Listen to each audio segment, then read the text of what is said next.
Welcome back to the Underdog Soccer Podcast. This is Matty Knips here for a super special, fun, exciting, interesting, fun episode.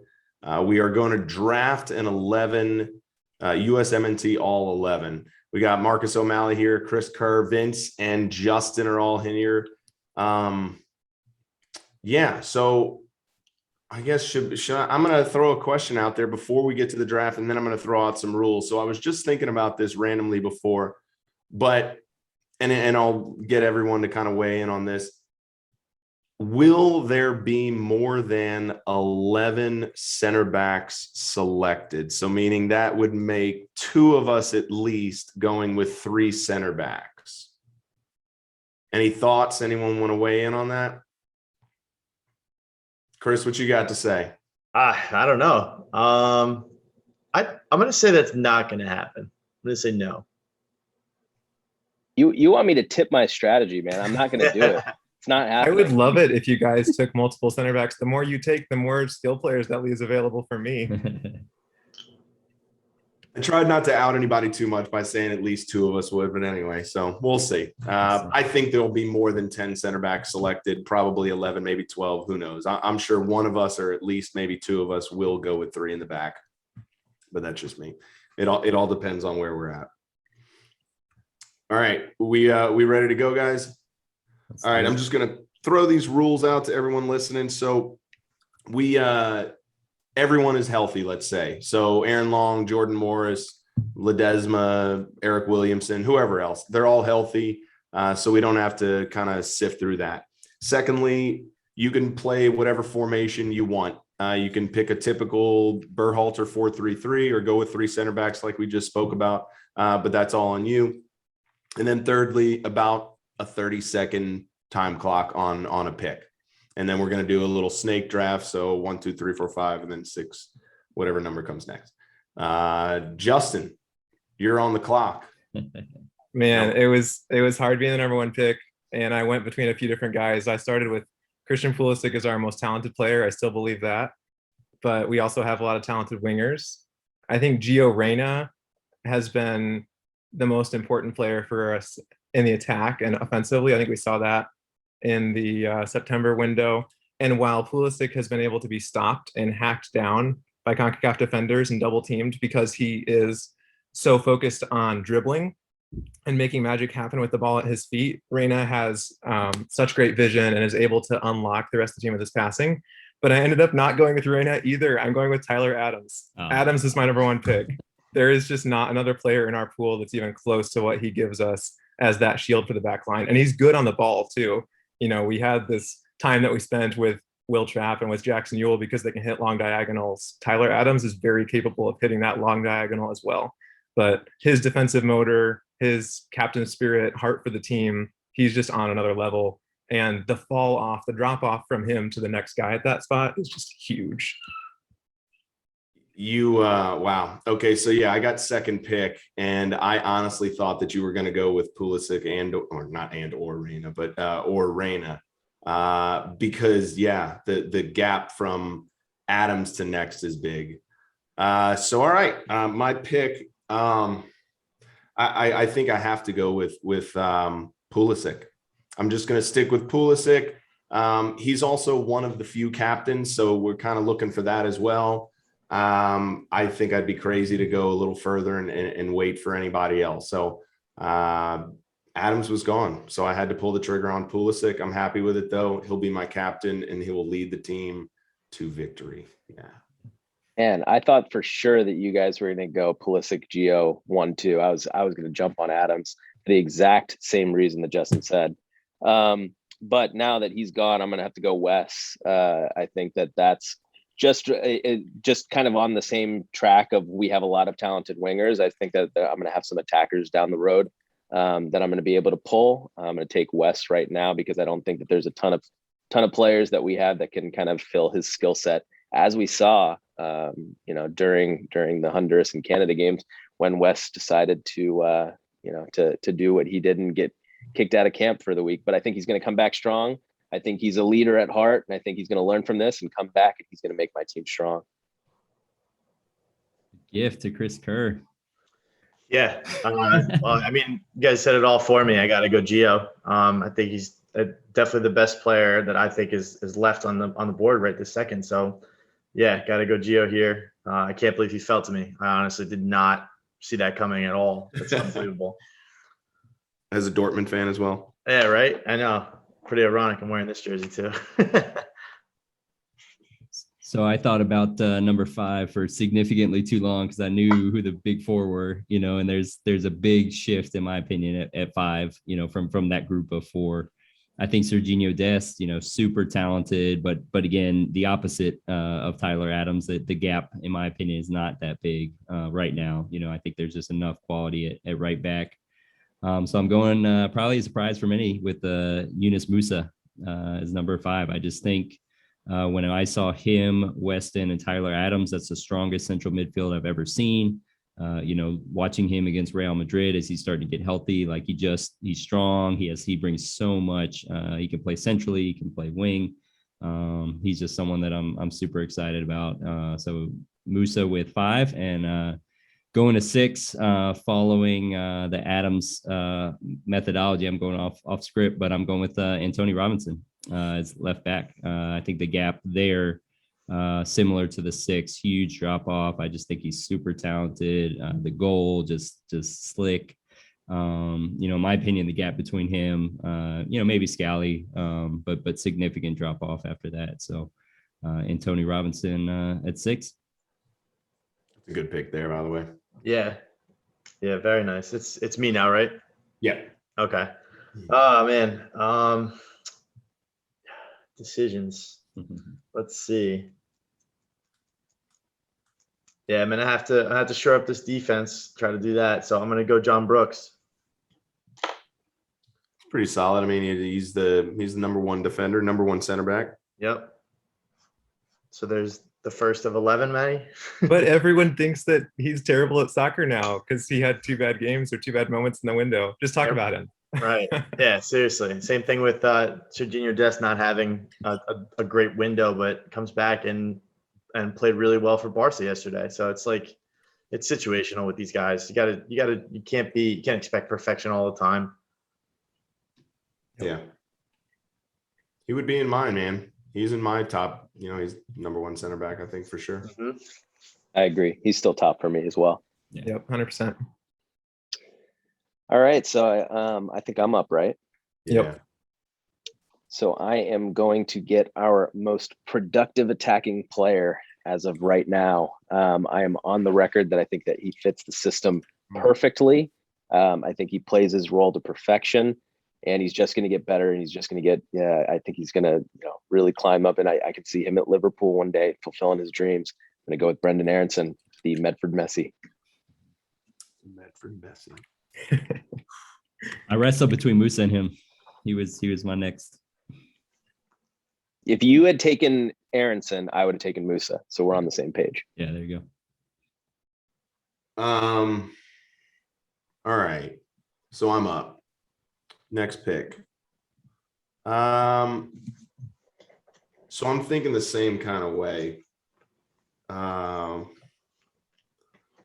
Offensively, winger. I'm probably leaning with Conrad for right now. Need someone fast, need someone that can create. I got Pulisic on the other side. I just realized I went with 2 wingers right away. That was probably a bad move on me. But I'm sticking to it. Okay. So yeah. It can be Conrad. dangerous on the outside. Yeah. I played defense most of my life, and usually I think every time I've done this, it's been a very defensive team. So I'm just trying to flip it on myself. How has Serginho Dest fallen to me with the 10th pick? What is this world we're living in? I'm taking him. I have Dest at number 10. He's the best fullback in the USMNT pool. Let's call him a right back because I do think that the drop off when he plays on the left is significant. Right. I think he can do it on the left against weaker teams, but he's a much better option on the right, both defensively and because he's going to stay wide rather than cutting inside on his favored right foot. It's really a bummer that it's taken Berhalter so long to figure out that he and Antoni are our number 1 fullback pairing. So 100%. I completely agree that the team ceiling is just so much higher when he's on the right. That's why I feel like when I watch and I see him play with the other guys. Yeah. And now I'm on the clock for the next pick too, the 11th pick. And this is a trickier one. I am tempted to go with a midfielder. Midfield is so important, but I don't think we have any player there that is super high value right now. I'm going to go with Tim Weah. He's a versatile attacker, can play as a 9 or out wide. Seems to fit out wide better for the USMNT right now because we do have a few good options up top between Pepe and Hoppy and Sargent and Pfok. So I'm excited about Tim Weah. I was really impressed by his substitute appearance against Mexico in the Nations League final. He was incredible. He changed that game. Offensively and defensively, his speed, the athleticism, the work rate, he's an explosive player. Pulisic, Dest, and Conrad are at a top level of on-ball skills. I think Weah is very close to those three. He's so good on the ball. I've been juggling up and down the wingers in my depth chart and my rankings because Conrad's been so productive to start his career in Ligue 1. We haven't seen that production from Weah. We know he has the ability though, and he definitely showed it in the Nations League. All right. So I got to go down to the defense and help some out there. So Brooks is already gone. So I'm going with Chris Richards, somebody that could play the ball all over the field. Good athletic defender. Missed out on seeing him in September. Hadn't quite broken into Hoffenheim or hadn't even making the move to Hoffenheim at that time. And so he's there now. He's been playing games. And so I needed a solid center back to start off my defense with. So I'm going to go with Chris Richards.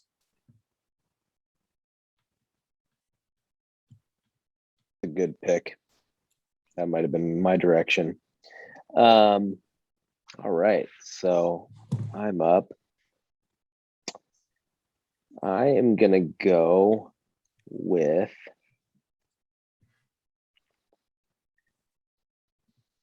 this is a tough one. I think I'll go with Mark McKenzie, just because I think that the center backs at the top end, somebody that can actually have high potential, actually be, project as somebody that can kind of lead the defense in the future. I think that that's drying up now that you kind of have Chris Richards and John Brooks off the board here. I am at least going to take another center back, and I want to make sure that I still have the top of the heap for that. So I'm going to go Mark McKenzie on this one. So you rate McKenzie over not Chris Richards, over Miles Robinson. That was what I was just trying to decide between. I do, based upon long-term potential. But if you're asking me who's better right now, I would say probably Miles Robinson, but I think Mark McKenzie projects as a better prospect down the road. And I'm just really high on him. I know he's made a couple mistakes with the national team, but he's so young. He's just really betting in still, I think. I think he's only going to improve as he spends some more time at Genk, and I think he's going to get another move in Europe to a more high-profile club. So yeah, I'm going to go with Mark McKenzie here. Nice. I'm really high on him too. I want to see him reach that next level. Mm-hmm. Yeah, I hope so too. Man, I didn't think. I guess I could see him falling to me, but I wasn't sure what I was going to do here. But I think got to complete the center back pairing. I'm going to go Miles Robinson. Killing me, Smalls. Run a center backs, guys. Yeah. Everybody's panicking on the center backs. They saw Chris Richards go off the board, and everybody's like, has to jump in now. I had my excuse. I thought Chris had Brooks. I thought Miles was falling in my lap. By the time it gets to me, it's just going to be Iko Para. Yeah. I'm going with 4 right That's backs. what I was worried about. That's exactly why I was like, I got to get Mark here, or else I don't know what center back I'm getting next time around. I might go 4 right backs on my back line. Well, that changes things. So I'm up, right?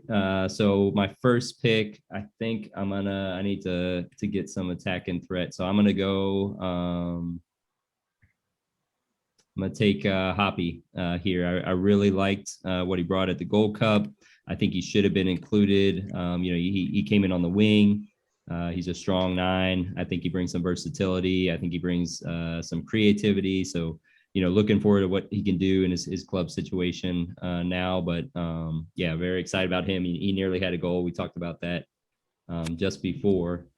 And I thought I was going to have Miles Robinson. That changes things a little bit. That was like my 4. I had like my top 4 center backs, and then there's a little drop off, but now I have no center backs. I'll think this one through. All right, I'll stick in the realm, and I'll take Matt Miazga there, even though I know Berhalter doesn't rate him. I think the talent's there. I think he can play. I think he's right in that mix with that group. He's in a top 5 league now. Alaves. Yeah. Yep. Yeah. And they pissed a shutout the other night, right? Or the other day. Yeah. All right. This is tough because we've talked before about how the flourishing talent in the winger pool is getting there, and I see some names. I'm like, man, I could get some guys, but I think I got to go midfield here, and I got to try to shore this up a little bit. Although I could go outside back. Tough.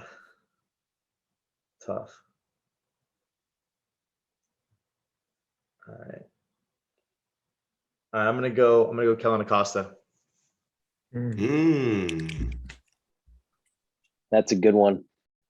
You're building a strong core there with Brooks, Miles, and Acosta. Mm-hmm. Yeah, the middle. That's what I got. That's what I got highlighted. I mean, I'm gambling a little bit depending on what you guys go with, but I see some talent that I could pull. So 6 is the difficult position as well. Yeah, There's still time for you to pick up Ariola and Lewis on the wing in the late rounds. It's true. No, I can't take Lewis. Matty's guy, Lewis. I already got him. Dibs. All right, Vince, you're up. So, because the 6 is drying up, I'm going to take Gianluca Busio, Venezia. I project him as a 6 against weaker teams that don't have much in transition, that don't have a lot of pace. So I think against some teams that maybe will dominate possession with, I think he projects really well as a 6. And if I play my cards right here, because I have Wes, if I pair him with another destroyer type of role as an 8, that can really kind of protect him and allow him to play that distribution role in the hole. So I think that this is going to be a good pick for me. Nice. So do you think that he has enough defensive tenacity and that he's an explosive enough athlete to really shield the back line? I think even Doyle was coming at him in the Gold Cup because guys were just able to get past him. Right now? No, absolutely not. I've said this on Twitter. By the end of the season, playing for relegation-bound Venezia, yes. Well, that could change the tenacity. Do you expect his athleticism to improve? I think his athleticism will improve, and I'm not sure if it's really athleticism or if it's anticipation. I think that there's a couple different things that you can you've seen some not fantastic athletes at the 6 around the world be able to get better awareness and anticipation and kind of mask that well enough that they can play the role, specifically if you have 2 destroyers with him. So I'm not going to get caught up in this whole like American Pirlo thing that some people have said about him. I'm not saying that. I'm just saying he has good enough athleticism and he's still developing his physicality. And like you said, the tenacity side of it will improve over the course of the season. But I think what really needs to happen is as he grows and ages, he needs to kind of pick up that defensive awareness characteristic so that he can mask some of the little bit of athleticism deficiency that he has in anticipation. Yeah, that's a great shout. I think that's one of the things I should have talked about with Tyler Adams too, is how well he reads the danger. He arrives at the ball before the player who's receiving the pass even knows it. That's exactly right. So like the interesting thing about Tyler is he's got fantastic athleticism along with the anticipation. So like he's all over the field, and you whenever you watch him, you're just amazed by that. But it's because he has both. Mm-hmm. Great shout. To you, Matty. Okay, so looking at the midfield, McKennie, Musa, Adams, Busio, Acosta have all been picked. I'm going to go with Luca De La Torre. Playing a little bit of 8, playing a little bit of 10. I think he can play kind of most of the positions, at least of the midfield. Was called in for the Gold Cup, right? But declined, wanted to stay with his club team. I'm worried. I'm hoping that doesn't ruin his stock completely with Berhalter. But yeah, I think after, the players that were drafted already, there's quite a little drop off there. So yeah, going with Luca. Great call. Yeah, great call. You hurt me there, not gonna lie. It's interesting that Berhalter waited for the Gold Cup, and as opposed to bringing De La Torre in for Nations League. Jackson Ewell was on that Nations League roster. Sebastian Lletget was on that Nations League roster. And both of those guys were clearly going to be available for the Gold Cup. So that's just really unfortunate for me. Yeah. Because then that gets used as the reason that he's not included in World Cup qualifying, when it's not that he's on some other level or that he's this crazy talent compared to them, but the role he plays is so important for our midfield, and it's so different. Lletget's good in the final third, and we can leave Ewell out of it, I think. But what Luca does in being able to receive the ball, turn, release it quickly, get through the middle. I've been watching back the games from September, and we just did not have the players to do it. Depth as well. I mean, we lose a Lletget, like that. How many miles have we put on him building this whole program almost around him? Like just to have the depth alone, to have options there. Mm-hmm. Now, with all that being said, it's back to me now, and I actually, as highly as I rate De La Torre, he's not like a top 6 midfielder for us when everyone's healthy. You have Adams and Acosta as the 2 6s. You have McKennie, Musa, hopefully Reina in the midfield, and that leaves one gap, which I'll come back to in a second. With this pick, I want Ricardo Pepe. El Train. Nice. I'm taking him. This is the all fun what is defending roster I'm working on here so far. I guess if Adams can just defend and the rest of these guys can create, it'll be a good deal. Man, Pepe, what a get. Can you imagine if a month ago he'd chosen El Tri? Yeah, can you? And the place he's come to in our pool, he's a complete player. He's still growing into his body, and he just has a knack for finishing. I want to see him go to a club when he leaves Dallas where he doesn't lose that knack, because I think that's what we've seen happen with Sargent. I think Sargent's still a very talented player, but coming out of the youth ranks, he was a clinical finisher. And he's really gotten away from that. And he's added so much to his game. Sargent's a great presser. He has great hold-up play, link-up play, drops passes off. He doesn't have the frame to do it quite in the same style as a guy like DK. But, Sargent really has expanded his game, but he's lost that. And right now, Pepe has it. And you just want to see him keep that wherever he goes. So where do you think he should go? I've tried to get this answer on Twitter from folks, and I don't know if anybody can really pinpoint one specific destination that's a good spot for him. Where do you think he should go? I love one of those mid-table Serie A teams that seem to be sniffing around. I've heard Bayern's interested. I would pass on Bayern. Yeah, we've seen how that went for Chris Richards. It's good in a way, but I don't expect him to get the consistent minutes. And I do believe in him. Do I believe he could be a Bayern level striker? Yeah. But I think the next step should be exactly. Bayern's not going to play an 18-year-old unless they're German. Let's just face facts. It's just the way it is. And even then, like you have to be the top level talent in the world to go straight to that level. Robert Lewandowski didn't go straight to Bayern. He's had stops along the way. We're seeing it with Erling Haaland right now, who's masterfully playing out his career at this point. He is very much like not getting ahead of himself and going all around the steps and making sure that he develops his game in places that he knows will play him and revolve the team around him. And Pepe needs to kind of look at it from that perspective.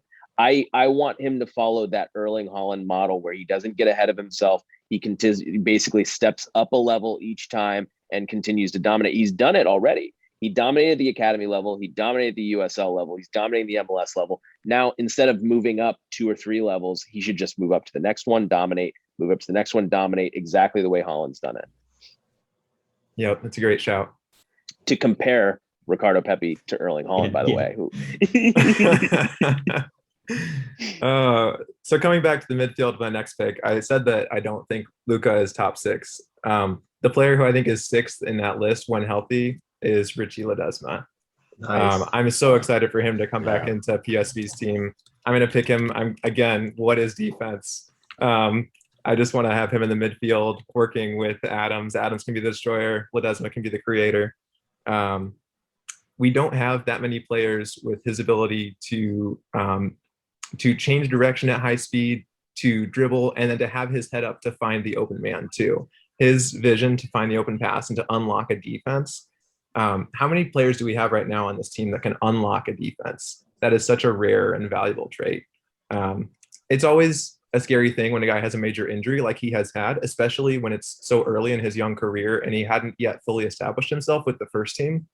But I'm assuming he comes back strong and that he's back, even if he's not at the same level he was before his injury. If he's close to it, that's a valuable player.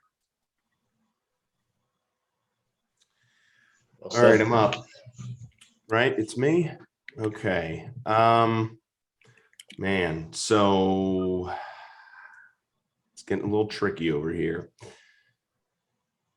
So I'm gonna make a pick that's gonna be a little bit of a stretch. I liked whoever picked Antoni nice and early. He was on kind of my list just based on the fact that after Antoni, there's not much.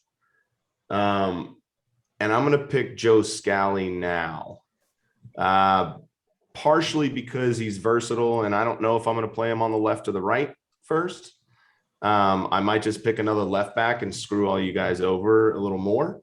Who knows? But he's been playing pretty great. He was Borussia Mönchengladbach's player of the month last month. I know that he's never been in a senior camp and he has 0 caps. But I'm confident to say I think he deserves to be in the mix at the least, and I'd be happy to see him in the next camp in October. Joe Scally. That's My wife's favorite team, by the way. She can't pronounce it. She says that they're Munchkin God Block. Like it. I was on a podcast with someone who said they're Borussia, not Dortmund. Yeah, tactical manager, right? Yeah. Felipe. I watch him all the time, and I love that he calls him that. It's so funny. That's me, right? No, Vince. Vince. Yeah. I'm going to take, so there was between two players for me, and this is going to be a discussion point. I'm going to go with Nico Giacchini to play my other wing off of Brendan Aronson. The question is whether or not, when healthy, we rate Giacchini or Morris. I think that's going to be an interesting thing. See who takes Morris next, and then we can kind of discuss if I made the right pick. That's a tough little question there. Morris came back after his first ACL tear, a better player than he was prior to it.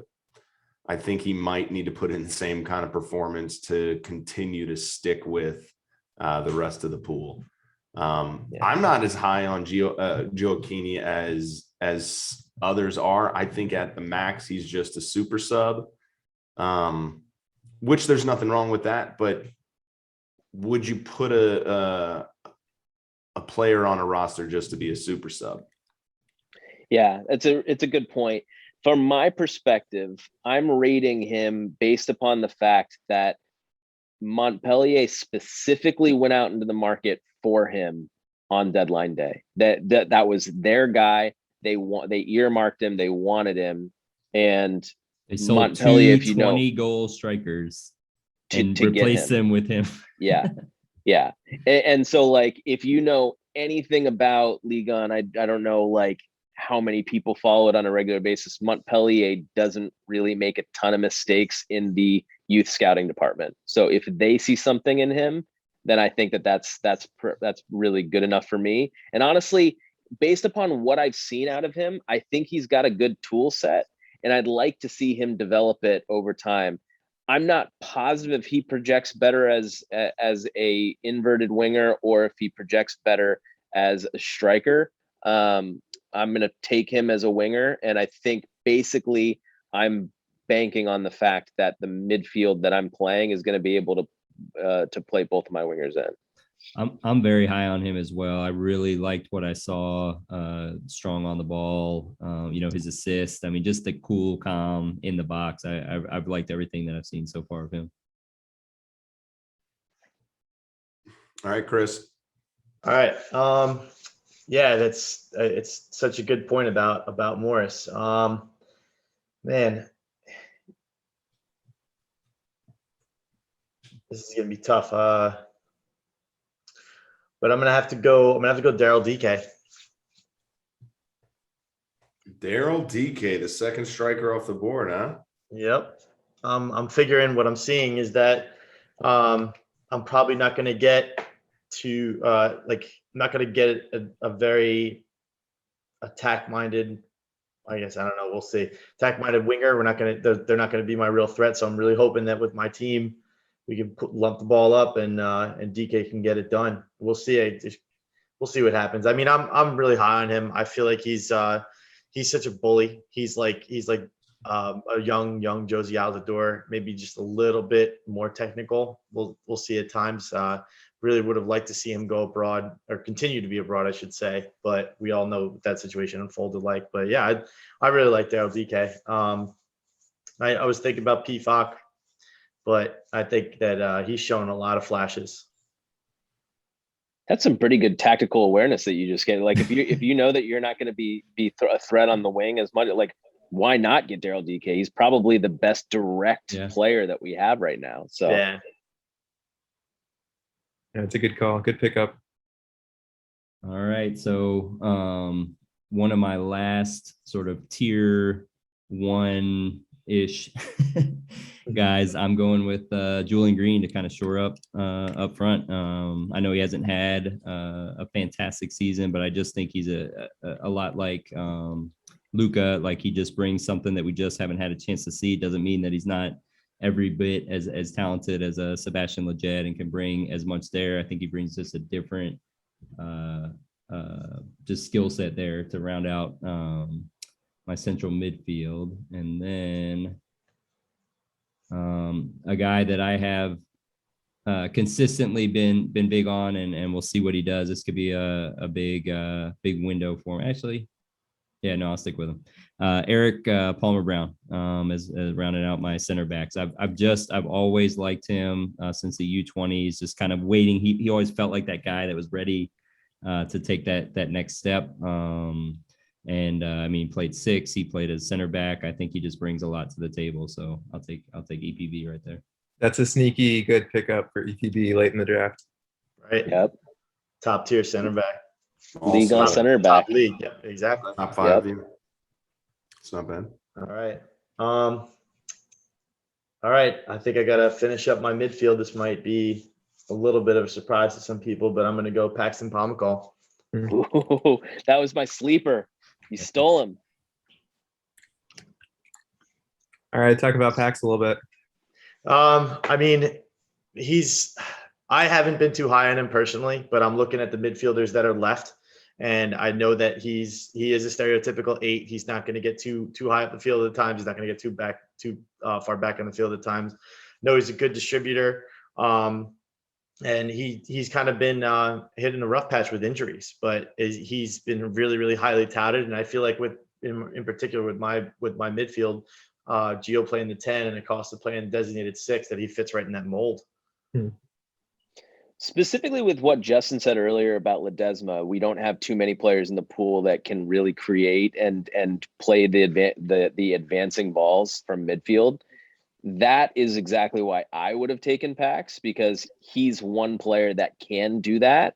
And you're absolutely right. We just don't have a ton of players that can fill that role at this point. We have much more of like the Ledgets that are kind of, connectors, I guess, is the best way you can put it. Mm-hmm. And they're not really creating or playing those line breaking passes. And so I think that's a really good shout. If Pax had not had the injury bug, and we're playing this game of saying, everybody's injury free, everybody's like, this is just, completely in a vacuum. If Pax didn't have the injury bug, man, he would be in Europe already. I'm guarantee you he's that talented. Yeah, it's interesting midfield too, because you have Reyna at the 10 and Pax at the 8. So as long as you can get some speedy wingers, that's a lot of through balls for them to run onto. Yeah, you've got a creative midfield. We'll see. Play DK in behind. Maybe you don't have to play as direct as you thought. Yeah, at this point, all you need is speed. You can just pick up Benji Michel in the 11th round. You're good. Okay, so I'm up. Let's see. I might have to, on this same subject of, do we have creative players in midfield, I might have to take a little bit of a reach based upon potential and go with Caden Clark. Solid. So same. We've kind of, talked about this a couple different times with other players, but we don't have that many players that can play that creative type of role. I project Caden to be an extremely, extremely talented attacking midfielder that will be able to press the ball as well as play some of those line breaking passes. I think he's playing in the perfect system to help him develop that, first starting at Red Bull and then moving over to Leipzig. Assuming Jesse Marsch is still there, then I think that we're basically on my team. We're developing this really, aggressive knack. I've got Aronson, I've got Wes, I've got Caden. I think that we're going to basically be able to kind of be very aggressive in midfield with our pressing. I'm going to play the exact same type of role with my striker position eventually, and that will kind of mask some of Busio's deficiencies. All right. So it's me. I just had a player written down and then I kind of changed my mind at the last second. So now I'm like having buyer's remorse almost.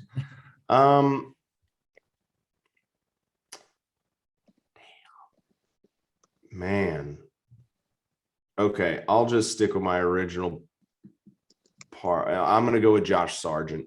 I was going to skip over him because you had already picked Ricardo Pepe, and I assumed that he would be there when I came back to me in a couple picks. But he's, for me, still the number one striker.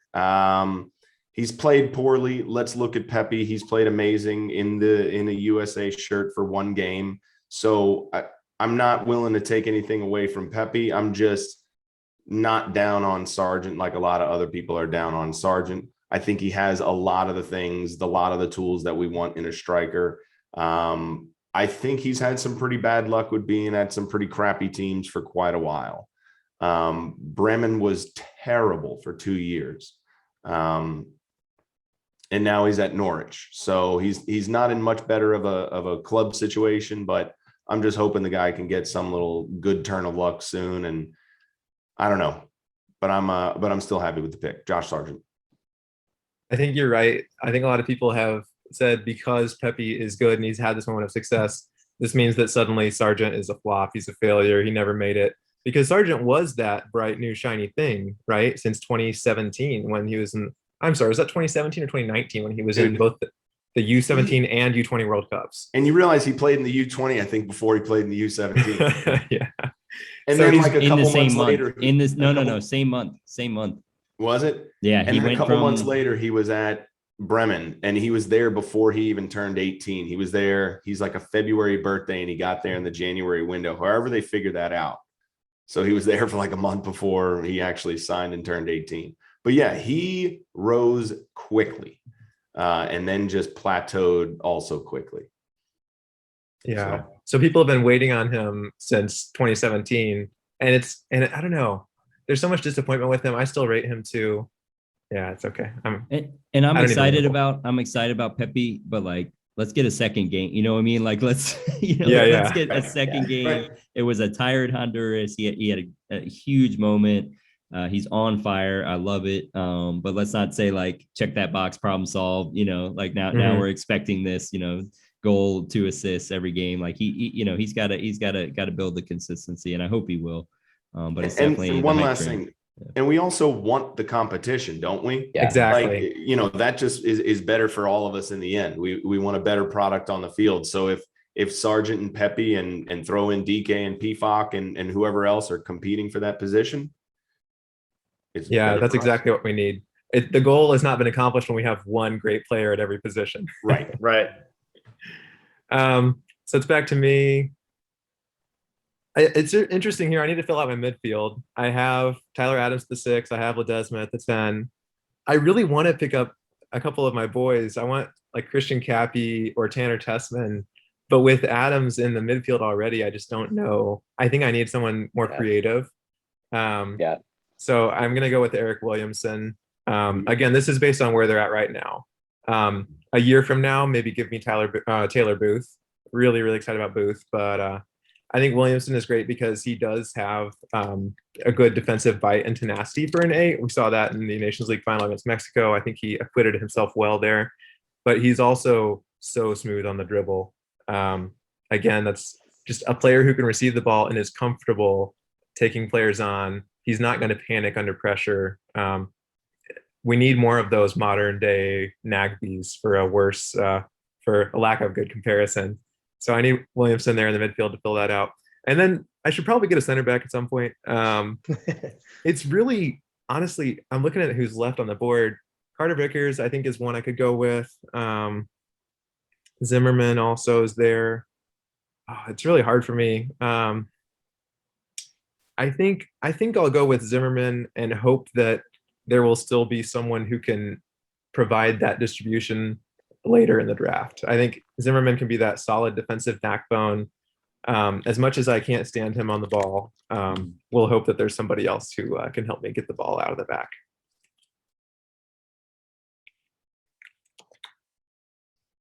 Okay. So it's back to me again.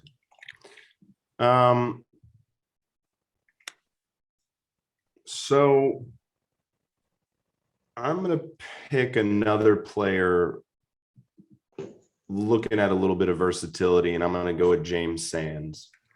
Like Justin was just saying, the center back pool is getting a little shallow at the moment, and so he can play there. And obviously, I don't have a 6, and the 6 pool also doesn't look great either. So, didn't play great against Honduras. Got subbed out at the half. That was his only appearance in those 3 games. I thought he played great in Gold Cup, though.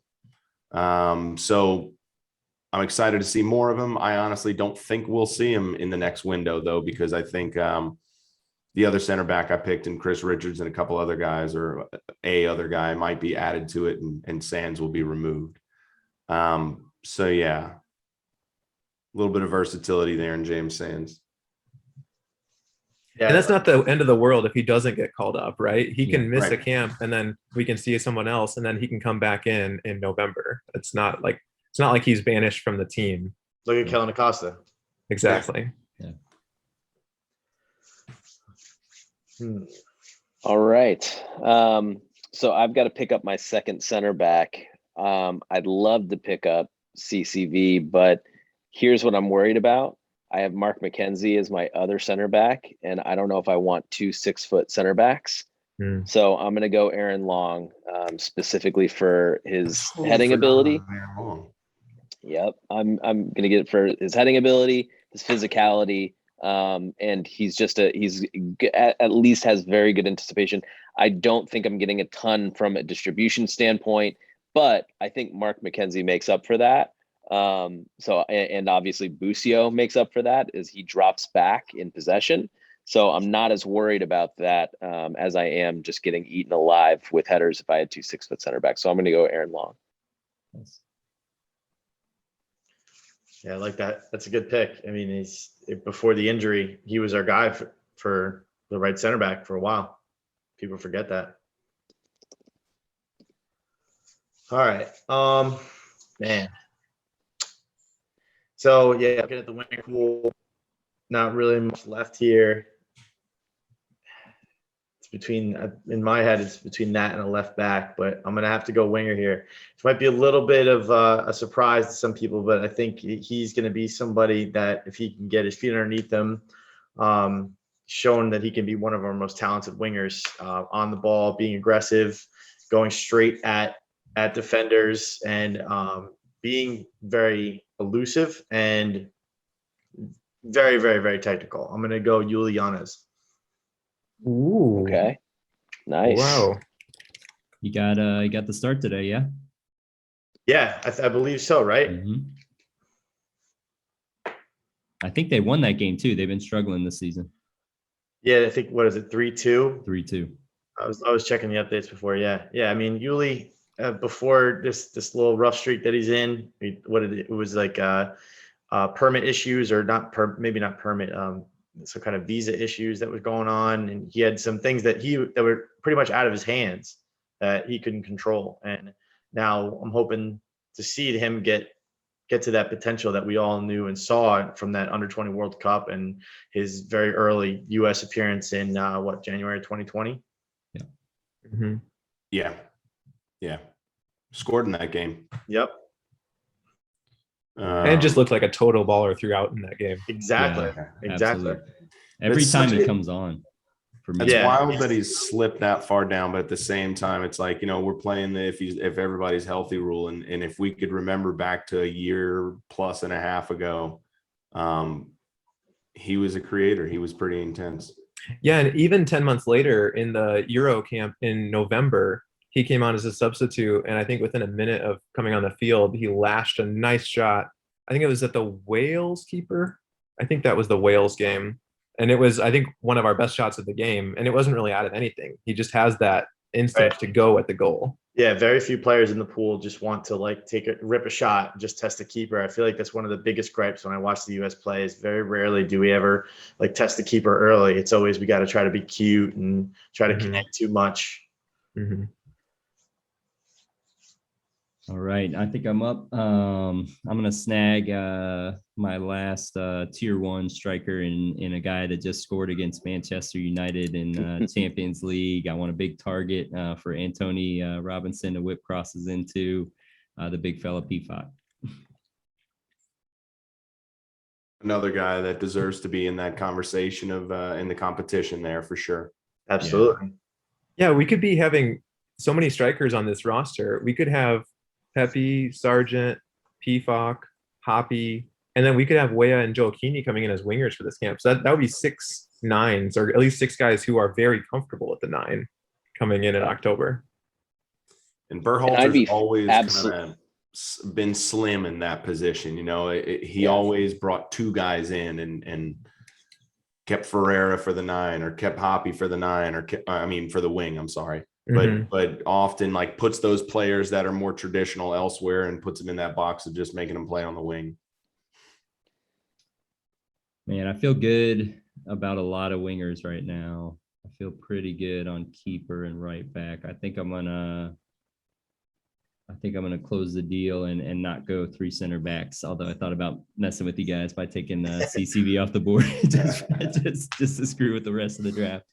I'm going to go with Owen Odusoy as my 6. Club Rouge hasn't broken in yet. He's had some challenges, but he played, he got some minutes for the Wolves. He's talented, man. Everyone that I've talked to, youth scouts and things have been very, very high on this guy. I feel like he's got that Weston McKennie situation where it's like, I think when he finds the right club and the right manager, he's just gonna take off. But I think he's played striker, he's played 8, he's played center back. I think he can bring a lot to the table. So I'm gonna stick him in there. See what happens. He has all the talent. If he can put it together and get his head on straight, he'll be a force to be reckoned with. Nice. All right. Yeah. Looking at, got to shore up the defense a little bit. My center back pairing I really like, but I think I'm going to go with an outside back. So I'm hoping that whoever on the last winger will be able to come in. The right back pool is very, very deep, as we all know. But I'm going to go Shaq Moore, and he's going to be my left back. Okay. Interesting. Yeah, I just think he's solid up and down the field. whether you want to put a cross in or he does get stuck in like defensively. He's aggressive. I don't know why he hasn't been able to make a move to a better team, but he showed so well in the Gold Cup. I just feel like he's one of our most solid defenders overall. He really is the perfect example for the guys that we talk about who aren't in top European leagues, where he looked pretty good under Saracen in 2018, doesn't get a sniff under Berhalter for 2.5 full years, and then comes in and looks like the best player, given, granted, that's the B team. He's coming into the B team, but with at least 5 or 6 of Greg's A team guys on that roster. And he looks like one of the most impactful players on that roster. So I think those are the things that keep me up at night when I think about the like Emmanuel Sabi and guys like that who aren't, they're not in La Liga, but we just want to see them and see what they can do. Yeah, exactly. Just give them a shot. Yeah. Vince? So, I think that this is a player that a lot of people have cooled on over the last, I don't know, 6-8 months. And he's 19. And I think he's had really good year-over-year progress. He has had, his ups and downs like any young player. But he's a kid. He has all the tools. I project him to be a very solid European player in a top 5 league. And I think that, ultimately, I think we're getting a little bit sour on him for no particular reason. I'm going to go with George Bello as my left back. Yeah. It's interesting when I think about Bello and Busio, and there's another guy, Kobe Hernandez from that USMNT World Cup team. Yep. So talented. Guys who really have not grown or physically matured since that World Cup, as opposed to look at Gio Reyna and the physical maturation he's gone through and what a crazy difference that makes. Mm-hmm. He's a talented player though. And how much does that have to do with club situation as well? That's exactly right. Yeah. Like, does he get a move to Europe? And same thing with Busio now that he's at Venezia. And does he just get a better physicality program in place, and then he kind of starts to develop that muscle mass? I'm just wondering about that, because I think that a lot about MLS players. I always look at MLS players versus any of the top 5 league players, and I think they just don't seem to have the same type of physicality regimen and they don't really develop that characteristic as well, specifically in attacking areas. And I'm interested to kind of, if anybody had some insight on the differences between training regimens and things like that, it would just be interesting to kind of analyze, because I see what your point is. And I ultimately, I do think it probably has something to do with him being in MLS. And I think that's long-term, he'll be able to develop those physical characteristics a little bit better. Yeah. And it's interesting because you can develop them, but when you look at him and then look at, say, Brian Reynolds, it's just totally different story as far as physical limitations. Yeah. But he's a good player though. I'm not trying to dog your pick.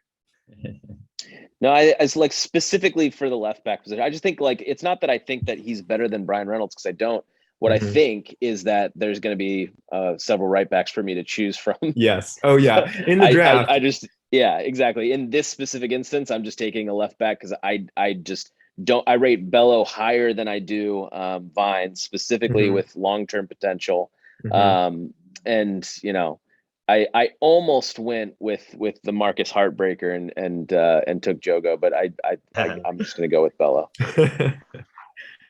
I still might take him just as goalkeeper or something. I think you're the only one left that needs one. Although I can take him right now. I'm going to go similar, but on the other side of the field. I'm going to go with, Heartbreak again, Marcus. I'm going to go with DeAndre. I got a bunch of kids on my roster. I need somebody that's older than Pulisic. Yeah, Pulisic's the oldest one on the roster. I need somebody that's older than him. Experience goes a long way, especially in CONCACAF. I think in those 3 games, Yedlin was run a little ragged, played probably too many minutes. But he's shown that he's still got it. I still put him ahead of Cannon. I still put him ahead of Moore, Reynolds. So, he'll be my right back on the other side, and I'm not as worried having a guy that can go forward, with having the front three that I have of Pulisic, Conrad, and Sargent. So experience and defensive ability is what I need from DeAndre Yedlin. Nice. Well, it's back to me, and I need another center back to pair with Zimmerman. I actually have been going back and forth between CCV and Justin Che. And again, it's one of those where if it was a year out in the future, maybe it's Che. I think right now CCV is a little more solid defensively, and he just also is just so much physically stronger. If a ball gets pumped into the box and I have Zimmerman and Che, I'm just praying that Zimmerman's the one there and not Che. So let me take CCV. I think both of them are good distributors. Che is smoother and silkier on the ball. He can step past a guy with his dribbling ability, which I don't expect CCV to do. But I think that Carter Vickers also gets knocked, and people don't see how good he is and how clean he is on the ball. So I'm going to rely on him to be the one to actually find the midfielder's feet, find Adams, find Williamson, and drive me forward. So take him, and then in the next pick, I am gonna go with Joe Go. I want Jonathan Gomez as my left back. I don't know. Am I crazy for rating him so high? No. He's playing in USL, which I get is not the top level. He's also there because he didn't want to sign in MLS so that he could go to Europe ASAP. I want Marcus to talk about him because I don't watch him that much. But when I watch him, I see a guy who, unlike Bello, is a big explosive athlete. He's closer to that Brian Reynolds mold. He's a natural attacker. I see a bunch of great things. And then he's supposed to go to Real Sociedad. So you convinced me, Marcus. No, you got it, man. And what you said about Bello is the opposite of what happened to Jogo. Like I literally saw him and I was like, he ate Jogo of a year ago. Like he was massive, jacked. I got to meet him. I mean, he is like, he has all the tools, silky with the ball, great in attack. And everybody right now is talking about his 1v1 defending. And you can talk about USL all you want. I mean, those were starting, the guy he shut down, I shared a video, was the starting left winger for Jamaica. And he runs him down and takes him out and shuts him down one-on-one. So he's CONCACAF ready. You can knock USL all you want. But what he brings, two-way ball as a teenager, as well as the physical tools, I have no doubt in this kid as a prospect that he brings everything that anybody else that we've talked about, Bello and Reynolds. Like once he gets there, I don't think that 2 years playing against 30-year-olds with slightly less protection as far as referees go is going to hold him back from having the same opportunity to explode and make a difference at the top. So if all that's true, that makes me extra frustrated that we haven't gotten him into a MNT camp. Maybe he doesn't want to. That would be different. He got a call. I talked to him. He got a call for Gold Cup. I think there was probably some pressure from the club because he had just spent 3 weeks in the Mexico camp. Like if he wasn't going to get a good chance to play, I think that probably played a part. It's hard to tell. I know his uncle he's very close with is hardcore L3 fan. So, I know his family's super followers of USMNT. His brother's got a podcast following US soccer with Tessman. So it's like, I think he's passionate about both. Whenever I talk to him, he's awesome. Knowledgeable about everything going on. I'm like, oh, you got to check out Conrad. He's like, oh yeah, I watch Conrad all the time. Things like that. He's very in the know on US soccer. So I don't know where he falls, but he follows both very, very closely. Yeah. And not to harp on it, but I think sometimes when I make this argument with people of the talent that he is and what a difference maker he could be, because we don't have really that natural attacking left back who is also really, really clean on the ball. Yeah. Antoni is a great left back. I don't mean to diminish him at all, but I think Jogo is actually a level above when it comes to his first touch and his control. And people say, well, okay, if it's that good, then let him prove it. And then when he's balling for Real Sociedad, we'll call him in then. Well, guess who else is going to be calling him then? So I'm not talking about predatory cap tying, but I really, really would love to see him soon. And now I'll get off my soapbox and let Matty pick. Okay, yeah, I got a decision made. I need to work on the midfield and I need to work on the 10. And I don't think I can get around not selecting Sebastian Lletget. Don't be so sad. I know it sounds so harsh. That Yeah, sounds geez. so harsh. He's got leadership. He's got experience. He's not a terrible player. I'm not like super disappointed in him. I was hoping. I think our midfield is after the first 4 or 5 guys, it gets pretty weak. I mean, I even kind of struggled with like, I picking De La Torre at the first pick and then Sands. I was even kind of thinking of moving him. I don't know. I might still use him at the 6. So he's Berhalter's guy. And he's not a bad player. He does. No, he's not things. at all. He's not at all. He's and good if in the he final needed- third. And if he had to play one position on the field, where would he play? 10. There we go. Exactly. That's the problem is the Berhalter's trying to use him as a linking 8, and I'm out. Right. I'm out. All right. All right. So I'm going to take the first keeper off the board and take Zach Steffen. Kind of with the same flow of talking about the distribution issue. I want to make sure that I mask that with Long. Let him just basically play the mop-up duty, and with McKenzie, Busio, Steffen, I think we'll have enough distribution from back to front. Justin, I think we just got screwed there. With him taking Steffen? Yeah, because of what the next steps after that. What the next few picks are going to be. That's fine. That's fine. I'll ride with Tim Melia. Yeah. So I mean, the fact that you took Steffen first is on you, man. That's okay. all right. I know. I like that. All right. So I'm not going to take a keeper. Who I'm trying to see. I'm pretty confident that he's going to be here because I think you guys are going to be surprised at who my last winger is going to be. But I'm going to take Reggie Cannon as my right back. Can anyone talk about his club situation at Boa Vista? What is happening? Who knows? No clue. Another one. Yeah, something along the lines. It's got to be something with that league, right? It's got to be something with stipulations of whether he can move. He fired his agent too, which tells me maybe it's not all on the club. I would assume, if it were all on the club that he wouldn't make that move. I know he fired his agent. He picked up Tyler Adams' agent in the last week or two. Well, they did. So Boa Vista didn't have the money initially to pay FC Dallas. They had to like fight for that money essentially, because they were behind on payments and everything. So they're in some big financial trouble. So they were trying to offload him to recoup some of the money and get back into a better financial footing. I don't know exactly why the deal fell apart. That's what I'm guessing from Marcus's perspective is probably on the agent and why he ended up firing him. But now I'm assuming anyways that they're going to play him for the next few months until January, because why wouldn't they? He had a very good season last year for them. He was one of their better defenders. And, if you don't play your best right back for the next 2 or 3 months, you're probably in a relegation fight, as Boa Vista should be. And if you're not trying to get those points by just playing your best players for the next few months, then you're going to be in even worse financial standing next year. So I don't think that they have a choice but to play him, but we'll see.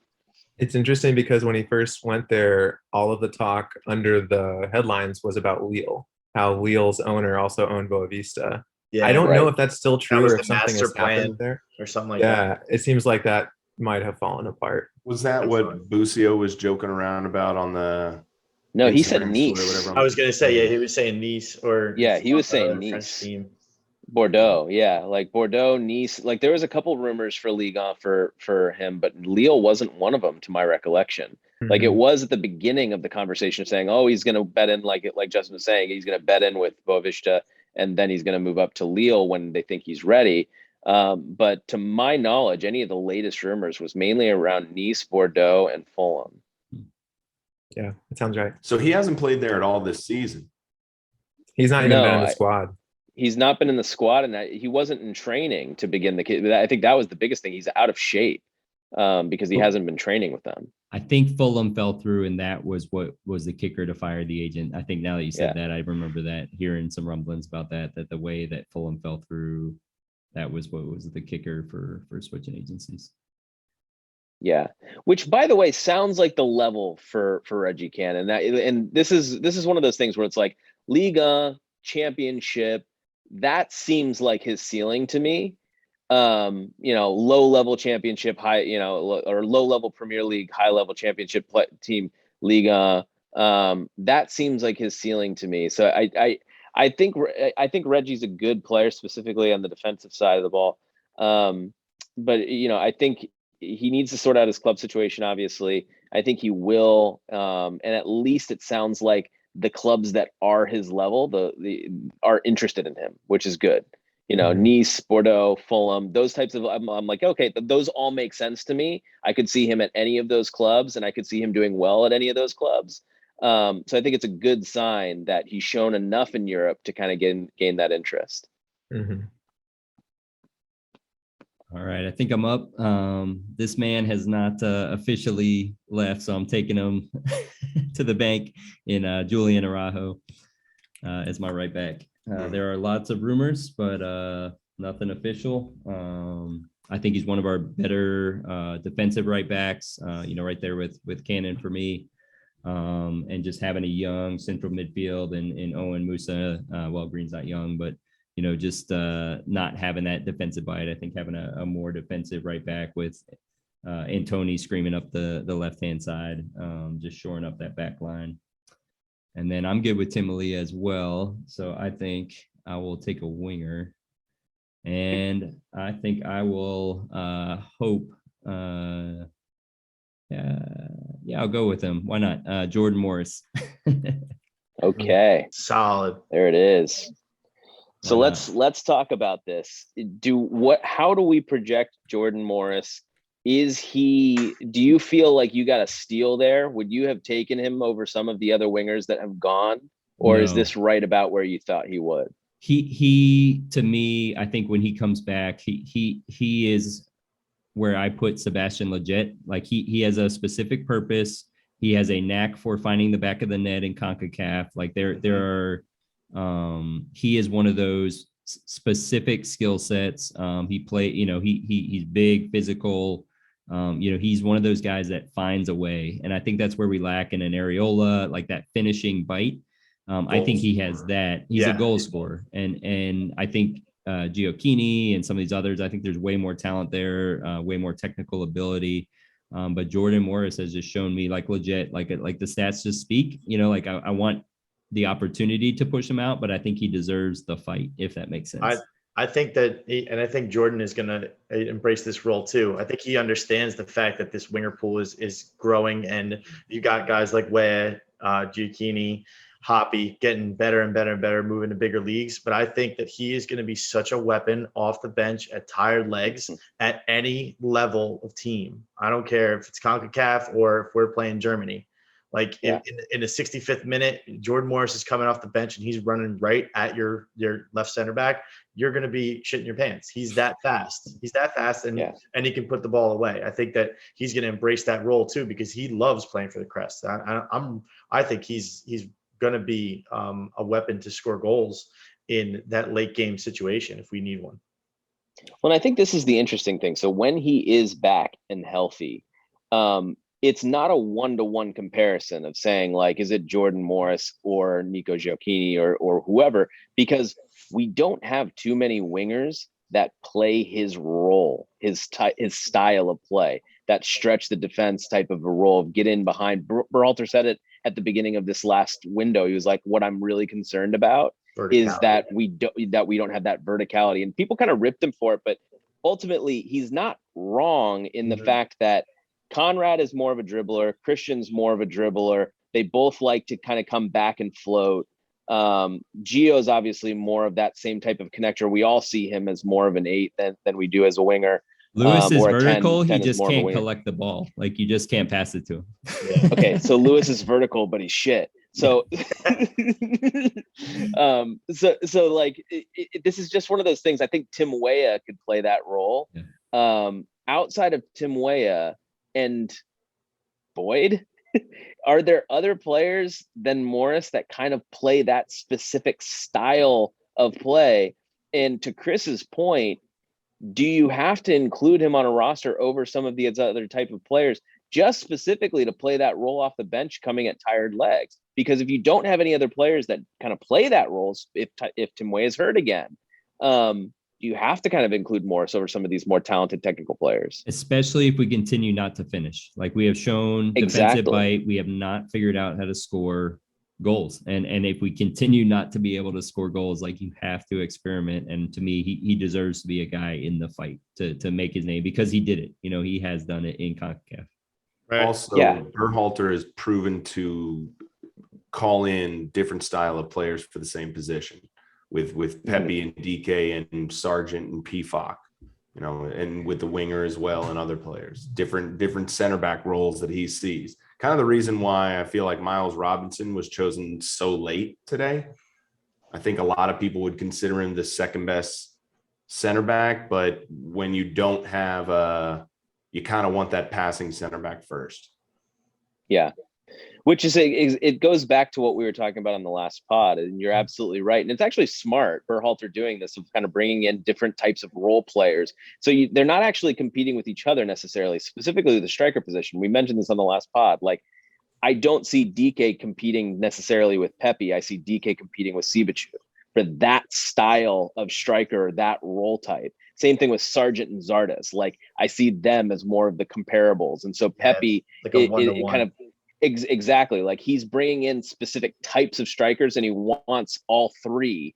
And basically, they're instead of they're all, you know, 5 players are competing for 3 spots. It's more of like, okay, is DK better than Sibachu at this point? Because I need that type of striker on this roster.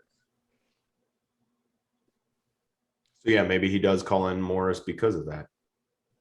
Well, and if we're going to have expanded rosters anyway, if Morris gets back anywhere around where his old level was, there's no reason not to have him in, you know. Exactly. Like you said, what if he's the 5th or 6th winger on a roster? That's fun, you know. Yes. Oh my God.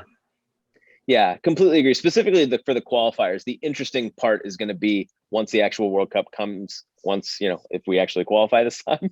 But assuming that we qualify, I'm going to be really interested to see if he does leave out like a Conrad, if we're at the exact same type of stage that we're at right now with our winger pool, and includes Morris specifically because he's like, look, why do I need Conrad? I have Pulisic. Pulisic plays that role. I don't need another one. Gio kind of already plays that floater behind it. Like, I need somebody that's going to stretch the defense and get in behind. And I think it's been Areola, and I think Morris takes that spot where it's like a guy that's been around the block, like experience. You know, he's not going to want to take a bunch of young guys that he's only been working with for a year and a half. You know, next year, I think he pulls in the Morris, who then replaces Areola as like the guy that is like the gap, you know, the connector between the next generation. And so this is where it's interesting to me with Giacchini. Like, can he develop that skill set at Montpellier to where, like, okay, you're kind of a striker playing the right wing. And this is where I was saying, like, I'm not sure if he's an inverted winger or a striker. Does he develop that ability to basically get in behind when the ball's on the opposite side of the field? I think he can develop that skill set. And if he does, then basically you're saying Tim Weah and Giacchini are that type of a role set. And then you don't need the MLS guys anymore.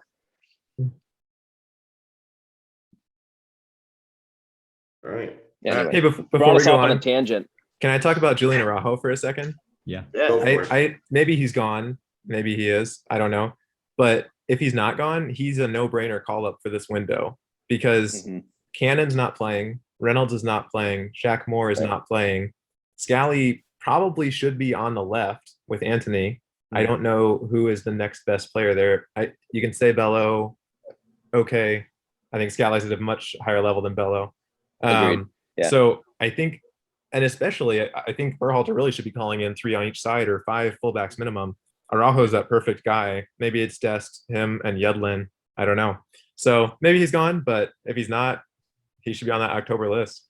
I agree. I'm a big fan. I think we talked about this last time, Vince. You know, is he like 4, 5, 6? But, you know, with Reggie not playing, you know, suddenly that right back pool has shuffled fast. And I think he sneaks in, you know, potentially in that spot. And he also seems there's the pitch right there. Like, it changes fast. He wasn't in maybe the top 5 over the summer, and now all of a sudden we got a couple injuries, or not a couple injuries, but a Guys couple not players playing. just not playing. Yeah. Yeah, I believe that he got a call this past window, and my guess is that he turned it down again, and that we'll probably know in the next couple of weeks. I think by October window we'll know which way he falls, by which camp he shows up at. Sure. He also agree. seems to have a zest and a zeal for defending. I think he really enjoys ruining attackers' days in ways that a lot of our fullbacks don't. Guys, Dest doesn't want to be pinned back. He can get into the one-on-one battle. He did well he did all right against Mbappe in Champions League, and not many guys can say that. So he has the ability, but that's not what he gets up in the morning wanting to do. I think Araujo really does get up in the morning wanting to do that, and it's just fun to see. Yeah. All right. All right. Chris. Yep. All right. So yeah, I'm pretty sure who I'm eyeing up for my last winger is going to be a big surprise. So I'm going to go keeper here. I'm going to go Ethan Horvath. Ooh, over Matt Turner. Wow. What's your thought process there? So my thought process is that Ethan Horvath has that so-called, I mean, it's becoming a little bit more, I don't want to say like obvious, because I feel like he just like, I mean, humans, right? But it's been noted that he makes mistakes like he did in his most recent start. Or he made a mistake in his first start for the United States back in 2017. Like it's kind of like a stigma against him now that he makes those mistakes. But I just feel like to come off in a final in that heated environment against Mexico and do what he did, I just think if that's his ceiling, if that's the Ethan Horvath that we can take a chance by putting him on the field, put him on the field every time. That's just me. I mean, I've been a noted Ethan Horvath fan. And this is no knock on Turner. I like Turner. I think he had a great Gold Cup, parlayed that from MLS season into that, and then into these qualifiers, and got us he did his job. He did everything he needed to do. I just feel like if Ethan Horvath can get rid of those mistakes, he's got a knack for making big saves, whether it be a penalty or whether it be a diving save from a whipped in shot. And just, I feel like he had those nerves of steel. And if that's the caliber of keeper that he has the potential to be, and he can shake off those mistakes, I think we're talking like Tim Howard type of caliber. So that's my take on him. And I am a big Ethan Horvath fan. So is there I a think human that's element? interesting. Go ahead, Vince. No, I was just saying, I was going to think that I think that's interesting, because if I wasn't so, at this point obsessed with making up for the fact that I think Long cannot distribute out of the back and just making up for that around him, I probably would have gone Matt Turner at this point. I think he's shown enough to warrant that discussion. He should not be playing for New England anymore. He needs to move on. I'm a huge, I get, like, I'm in Boston. I'm around Revs fans. Like, I get it, but it's just, he needs to be challenging himself at a higher level at this point. I just completely on that train. However, with that said, he's proven himself to me at this point throughout the Gold Cup, through these World Cup qualifiers. He's made some pivotal saves. Things could have been even worse in World Cup qualifiers if Turner was not in goal. There was several saves that he made that kept, like the Honduras game could have been vastly different if they had got that second goal. So I just think that this is, it's an interesting, but from my perspective, I had to kind of keep up with the distribution side. So I went Stefan, but to me, they're 1A and 1B at this point, and just vastly different types of keepers. With Horvath too, I think there's a little bit of a human interest side. The dude has had terrible club moves at every turn. He had a run with Molde, and then there was a corruption fiasco. I don't know that it was technically match fixing, but part of it was that the manager was playing this guy over him, who is not much of a better keeper, if at all. Goes to Bruges, and then Mignolet comes back from Liverpool and decides he wants to retire at Bruges. He just seems incredibly likable. So I do rate Turner over him, but I just love Ethan. Just love him as a dude. I wonder how much of that is how much people rate him. I'm curious what you guys think about that side. For me, last touch of his aside from Horvath, but like Turner when he gets the ball back to him, like I cringe, I'm waiting Scary. for him to just completely Yeah. miss the ball and it to roll into the back of the net. And it just consistently just looks very clumsy, looks very uncomfortable getting the ball passed back to him. So that is the thing when I watch him. And it reminds me a little bit of Brad Guzan in that sense. Like you just like Guzan was always like missing something. Like you would watch him and you would watch Howard and you'd be like, man, Howard's so solid and complete. Right. Guzan is like something's off. Like clearly he has some talent. He went over to Europe. Played for Aston Villa.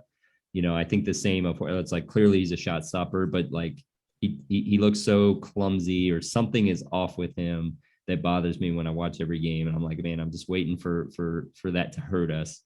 More than I'm like excited for that big save. And I don't see that in Zach Steffen or Ethan Horvath as much. They seem more complete. There clearly are flaws to their game.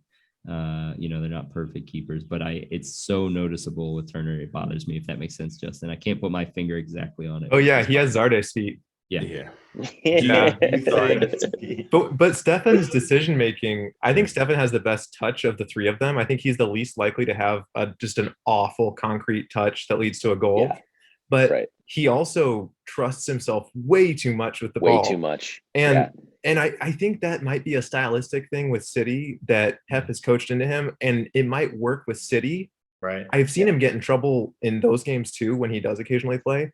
But with the U.S. team, oh my word, he takes risks that we don't need to take. And that's why I feel good about Turner and about Horvath, even though they do have the donkey touches occasionally, because I just don't think we need to be playing that way where he puts himself out there like he's the point guard. We don't need that from our keeper. Mm-hmm. Yeah. With both of them, it's like an adventure for different reasons. Every single time the ball rolls back to Turner, I'm like, okay, now we're in an adventure. I have no idea what's about to happen. With Stephan, it's like his positioning, some of his mental mistakes, like that remains an adventure. He's an adventure one or two times a game at least, where you're like, okay, he didn't need to do that. But otherwise, he's a very complete keeper, in my opinion. He saves penalties really well. I think he's very athletic. He can make all the saves. It's just more of like his mental side of the game. And I think you're right. I think it must be something at City that's begun to be kind of coached into him. But somebody needs to kind of get him in, with Howard and just be like, okay, when should you take risks? Yes. And his athleticism is so good, but I do trust Turner and Horvath more to make a save. Like when he came out in Nations League and he flapped at that cross and Sargent had to head it off the line. Like I do feel safer with those two in net than I feel with Zach. And even though he is such a great athlete and such a great penalty saver and all these things. Yeah, it goes back to that anticipation thing that we were talking about with Busio. Like I think Turner's anticipation is better than Stephan's at this point, but the athleticism is there. Yep. Let me add something quick. Do you think Turner's feet will keep him out of moving to Europe? No, there's plenty of keepers in Europe that can't play with their feet, despite what people say on Twitter. Yeah, fair enough. All right, Vince, you're up. Oh, okay. Well, I think that in my position categories, I think I'm pretty safe at this point. So I'm just going to take Ryan Reynolds as a right back. Go from there. He's my top right back that's still available on the board. So I'm just going to complete my back line with him. I realize that I'm going really, really young with the exception of Long on the back line, but ultimately I'm just going to have to be okay with that. Reynolds looked really good in the Northern Ireland friendly in March. He came on as a substitute, and I don't know if that was just before his move or if it was just recent enough that he was still in good game shape. But yeah, man, I am excited when he's playing regular games to see him just destroying CONCACAF defenders. He is the answer to if our best athletes played soccer. Yeah, he's insanely talented, insanely athletic, and I think. It's just so freaking unfortunate that he moved to Roma when Fonseca was the manager who believes in playing young players, believes in developing young players. And then he gets the antithesis of that. And it's just like not his style at all. Like even if he was, 25, 26 and Mourinho wanted to rely on him, he doesn't even play Mourinho's style of, like he's completely an odd fit there. As soon as Mourinho signed, I said he needs to go. Like he's not going to play at all for him. And I've been ultimately proven right as he got passed by another young player. What's Trippy, I think, from Roma's academy that got minutes this weekend, and Reynolds wasn't even on the bench.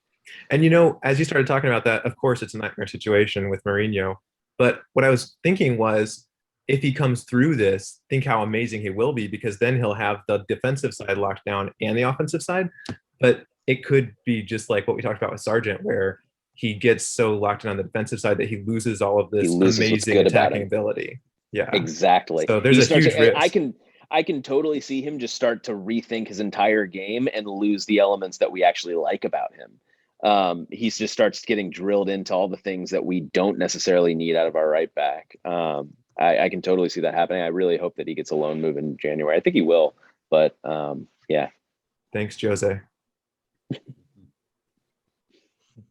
All right, I'm up. Matty? My second to last pick. I need a keeper. I guess I'll take Matt Turner because I was going to be giving him to you if I didn't get him. We talked about the three keepers in depth a few minutes ago. I don't rate Turner higher than God. I don't even know at this point, to be honest with you. I mean, it's hard to rate him in comparison as who's better, because we know who's got better feet. We know who's got better shot stopping. We know who Stefan can't stay healthy. So I've almost like removed him from the number one spot, and at least just for that reason. But yeah, I'm still happy with Turner. I think each of the three are almost a coin flip of difference. I think they're all quality. I think they're the three keepers that are on the World Cup roster in a year and a half, or I guess in a year and 2 months if we're there. So yeah, I don't think anyone's stepping in front of one of those three soon. Nice. It's a good pick, Matty. This is great because we've reached the long form portion of the podcast, and I'm really excited about this winger who is left on the board. I need a winger badly. And Uli Yanez is already gone. Jordan Morris is already gone. But Emmanuel Savi is still on the board here with 5 picks to go. I need someone to talk me out of him, like with Jonathan Gomez, because he is also very athletic, has a very clean first touch. He has the attacking instinct. He's very direct. He goes to goal. He can combine with his teammates and play quick 1-2s. He's a good free kick taker, which we don't have many of. That's not like the reason he should be on the roster, but he seems to be good in all these areas. So why didn't he move to a bigger club than OB when he left Hobro? So he was in Denmark. They got relegated. He was one of their best players, and he gets sold. I thought there was Bundesliga interest, or at least a club or a league like Belgium or something like that would be a step up. So why hasn't he moved higher? Why hasn't the soccer filter raised him? No clue on that one, man. Yeah, I wonder. Yeah, I wonder how that league is rated, because I haven't seen much movement. Cappy's another one, that I thought, would get a better move. I know Hobro blocked that to a point because they needed him to get back out of relegation, that, he's one of their best players. But I wonder how Europe rates them, because it doesn't seem like we've had much success using that as a launch pad to really go anywhere that I can think of. None of our key players, even in the top tier, playing well there, have not seemed to do it. So I don't know what the reason behind it is. He's played well. He's been solid. He's played well. He's been solid. I can tell you what my theory is. I don't watch him a ton. Can't say that I watch teams in Denmark very often, but just pulling up his stat list, right? He's since 2017, he has played 134 games. He's scored 28 times and assisted 17. None of the seasons that he's played in has he gotten to double-digit goals or double-digit assists. He's going to be 24 in December. And again, what he just said is Denmark really viewed as a high-profile developmental system, where he would be, valued without the production. Mm-hmm. maybe we need a intense Emmanuel Sabi watcher to come on the pod and talk about this. Is maybe he's one of those guys who just kind of drifts in and out of games. Like he turns it on in moments and then doesn't. I'm not trying to just lob stuff against the wall, but I'm just curious about him because he does seem to have the ability. I'd love to see him in camp, but like you said, his production and the league he's in don't scream top talent. So he's somewhere for me in that like 5, 6, 7 winger range where I'd love to see him as like the last guy on a roster in qualifying. But anyway, enough on that. I got my last pick. I got to take a keeper. And this is another fun one to talk about because we know Stefan, Horvath, Turner, not necessarily in that order, but we know those are 1, 2, 3, right, in the list. Ochoa's gone. I spent a lot of time thinking about who are the 4th and 5th keepers. So like if Stefan was still out for this window, who should be added? And I do think it's an MLS option. I don't think Josh Cohen in the Israeli league is that high. I love both Stefan Fry and Tim Melia. I think both of them are great. Neither of them are huge guys. You know, Sean Johnson is much bigger. Bill Hamid is more athletic than both of them. I love the way Fry organizes the back line with Seattle. He's just a great keeper. He makes saves that nobody should. I think one reason, though, I'm actually going to end up going with Melia is because this U.S. team seems to give up penalties, and they don't seem to give up a ton of great chances from the run of play. And Melia is just great against penalties. He's a great penalty stopper. So I'll go with them. I was thinking about that during the Gold Cup, how the only goal we allowed was on the really stupid foul that Acosta gave up when he was playing out wide, and how maybe penalty saving is more important for the later keepers or the deeper ones on the chart. Here's the last keeper question I have for everybody here. So what's the state of the youth, like the young keeper pool that we have right now with Ochoa gone? Like we've got JT Marcinkowski, we've got Adunze, we've got CJ Dos Santos. Do we feel strongly about any of those in terms of like development behind the current regime? And does it matter? Is the actual heir to the current regime like 14 right now, and this is completely irrelevant? Yeah, right. Like how all 3 of those guys are 26 and 27. So Turner, Horvath, and Stefan. So they got 8 years. So let's assume they'll be the keeper in 2026 as well. I'd say at least 1 or 2 of them. So yeah, who are going to be those guys? Are they 15-year-olds right now? Ochoa was a pretty big loss for that next generation. Yeah. Mm-hmm. Yeah. That was the same thing for me because Ochoa was, to me, head and shoulders above any of the other types of youth keepers that we had right now. But this point was made when it happened is like, does it really matter? Ochoa probably would have been 28, 30 by the time he actually got a shot. Assuming that he didn't overtake anybody in that time frame, which he very well could. He's a very talented young keeper. But it's just interesting to look at like, okay, what's the state of those young keepers that are in David Ochoa's pool? Do we feel strongly about them, or does it matter because is the actual heir like, a young teenager at this point? I also think keeper like striker is extremely volatile, center back as well.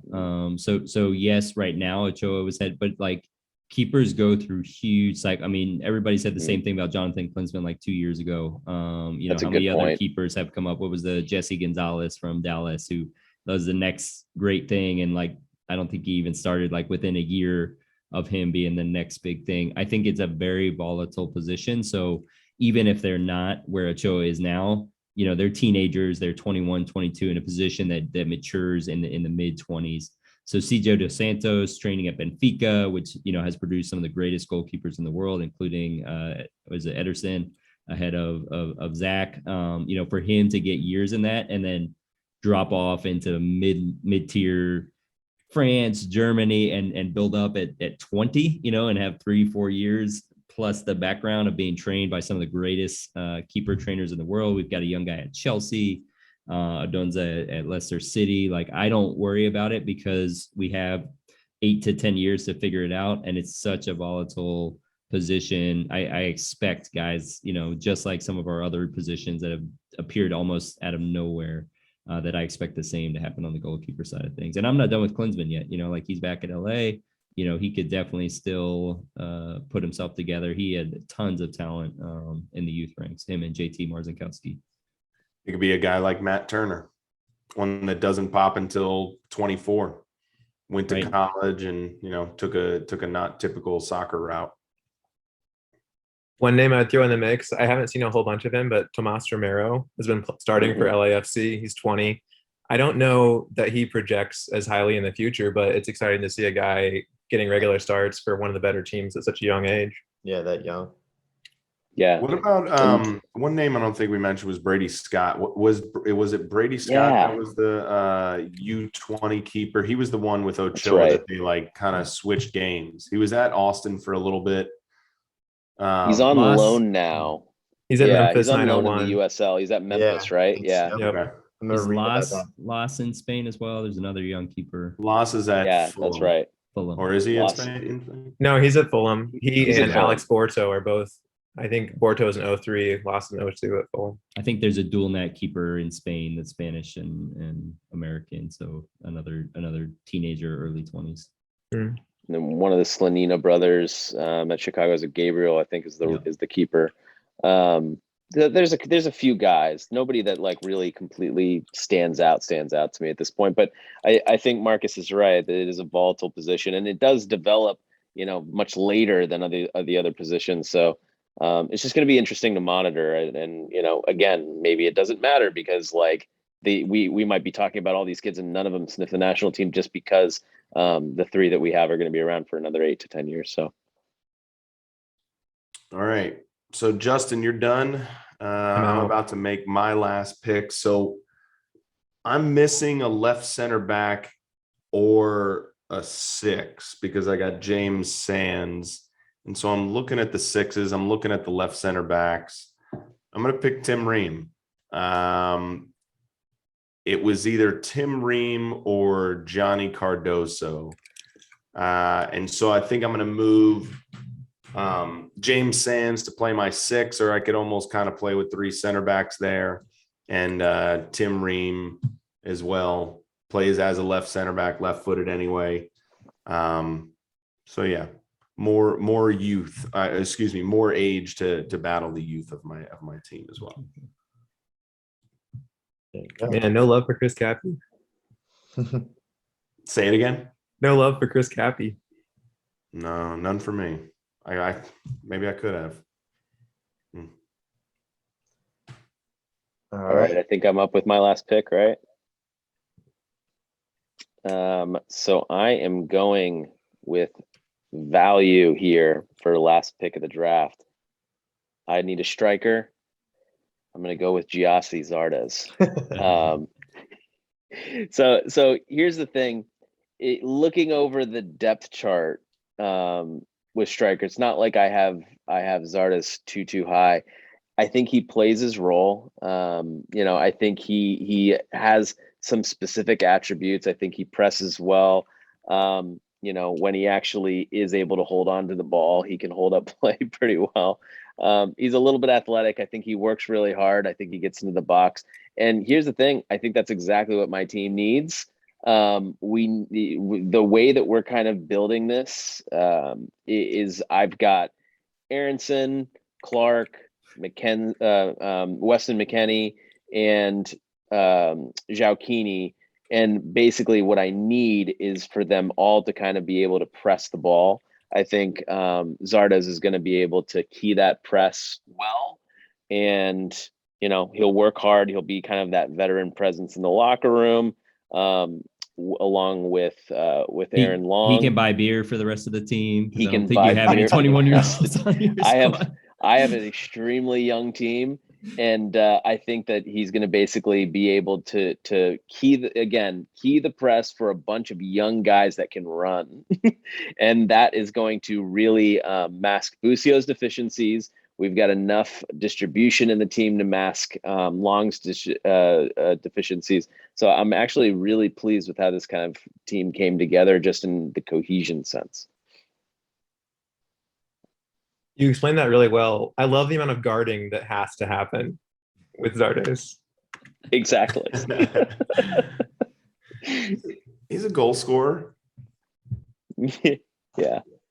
Well, we can say that. He's a goal scorer. He has scored a handful of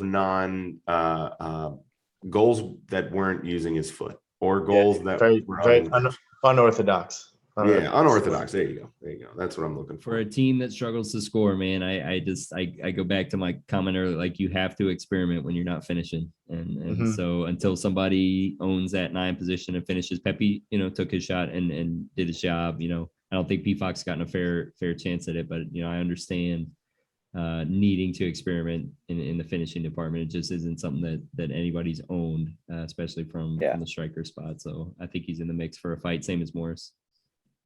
And I mean, honestly, like just with how this has kind of come together, if I was going to get a pressing athletic team, I had 2 options. I have Sargent or Zardes that can kind of play that role efficiently. And this goes back to that, like, which role type of striker do I actually want to select? So as soon as Sargent came off the board for me, I was like, okay, well, I'm just going to wait until the last round because I know that nobody else is going to pick him. But Giassi Zardes is inevitable, guys. He is going to end up on one of these rosters, and I'm going to take him. I'm going to ride him. Yeah, I think you're right about that. And it's going to piss 95% of Twitter off. Isn't there a poll with – go ahead. No, I was just going to say, I'd love for Twitter to tell me who I should have taken. Like the options were to trust, like Cowell's still on the board, I think. My boy. CJ Sapong. I wouldn't have picked anyone differently. I would have picked Zardes as well if I was in that situation. I don't know who else there is to pick. I wouldn't have gone any further than him. Yeah, like I don't think anybody took Cade Cowell. So like Sebastian Soto's on the board. Are we really rating him over Zardes at this point? I don't think so. It's Jeremy Abobasi, Jesus Ferreira, which I don't rate him as a 9 at all. I don't care what Berhalter says. I just don't. I honestly don't think that his role type fits in our system at all. But anyway, yeah, I don't think that I really had another option. I think it was Zardes or nobody. Yeah, when you picked him, I went to my board to berate you, and I was like, "Oh shoot, there's nobody good left." Nobody left. Which is great that we can do this though. Like there are weak spots at all of our rosters, but these are also 5 decent teams that we've put together.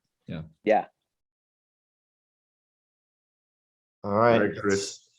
So I'm very curious to see if this guy was even on any of your boards, and I just want to kind of elaborate before I make this pick. He was in the U.S. Picture early on, I think in 2019, and kind of fell off as like an 8/10, and now recently he's been absolutely on a tear in MLS as a winger.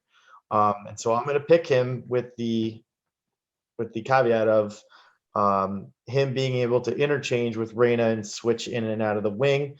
And I guess Yuli can do a little bit of that too, cutting on the inside. So I'm going to go Georgi Mihailovic.